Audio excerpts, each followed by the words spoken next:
बिस्मिल्लाहिर्रहमानिर्रहीम। एक गौस की पेशगोई। शेख अबू सईद अब्दुल्ला मोहम्मद से मनकूल है, फरमाते हैं मैं इब्न सका और हजूर सैयदना गौस आजम रहमतुल्लाह अलैह जामिया निजामिया बगदाद में ज़ेर तालीम थे। इस जमाने में बगदाद में एक शख्स बहुत मशहूर था और सब इसको गौस कहते थे।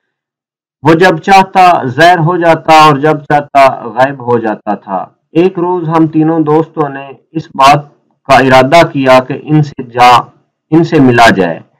जब हम रवाना हुए तो इब्न अल सका ने कहा कि मैं इस गौस से ऐसा मसला पूछूंगा कि वो लाजवाब हो जाएगा। मैंने कहा कि मैं भी एक सवाल करूंगा, देखता हूँ क्या जवाब देते हैं। हजूर सैयदना गौसे आजम रहमतुल्लाह अलैह ने फरमाया कि मैं कोई सवाल नहीं करूंगा, मैं तो सिर्फ उनकी ज़ियारत की सआदत हासिल करूंगा।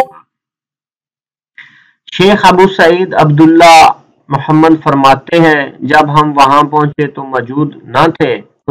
तो वो वहां मौजूद न थे।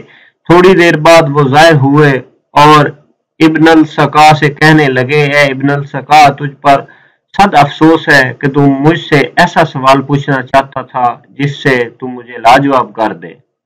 तुम्हारा सवाल ये था और इसका जवाब ये है। और उन्होंने इब्न अल सका के बताए बगैर इसके सवाल का जवाब दे दिया और फिर फरमाया, मुझे तेरे अंदर कुफर नजर आता है। फिर उन्होंने मेरी जानब निगाह की और फरमाया कि तुम्हारा सवाल ये है और इसका जवाब ये है, और तुम्हारी इस बेअदबी की वजह से दुनिया तुम्हारे कानों तक छा जाएगी।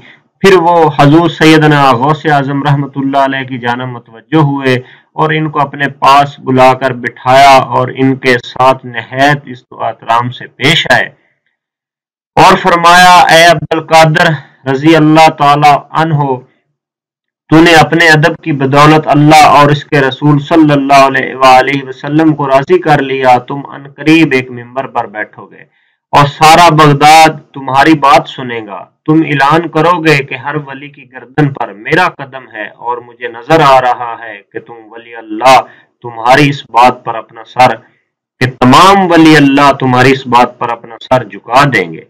शेख अबू सईद अब्दुल्ला मोहम्मद रहमतुल्लाह अलैह फरमाते हैं, इसके बाद वो गौस गायब हो गए और हमारी इनसे फिर कभी कोई मुलाकात ना हुई।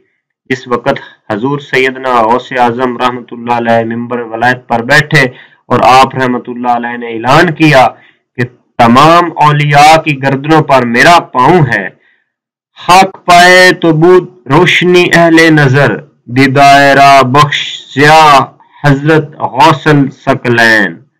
हजरत शेख अबू सईद अब्दुल्ला मोहम्मद रहमतुल्लाह अलैह फरमाते हैं, इब्न अल सका का ये हाल था कि इसने शरई उलूम पर दस्तरस हासिल की और हर एक को अपने इल्म से मात दी, मगर जब खलीफा ने इसे अपना मुकर्रब खास बनाकर शाह रूम की जानब भेजा तो इसने शाह रूम के तमाम ईसाई पादरियों को मात दे दी।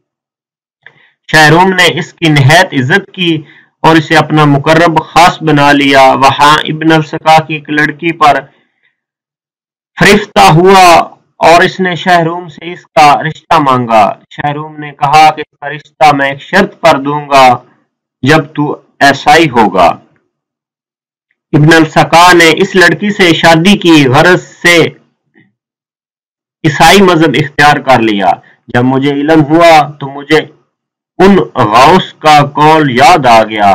शेख अब्दुल सईद अब्दुल्ला मोहम्मद रहमतुल्लाह अलैह फरमाते हैं, मेरी हालत ये हुई कि मैं बगदाद से दमिश्क आया तो सुल्तान नूरुद्दीन जंगी मलिक शहीद ने मुझे महकमे औकात का नाज़िमुल आला मुकर्रर कर दिया। मैं हाकिम हो गया और दुनिया चारों जानब से मुझ पर टूट पड़ी। इस गौस की कही हुई तीनों बातें दुरुस्त साबित हुई। सुबहान अल्लाह।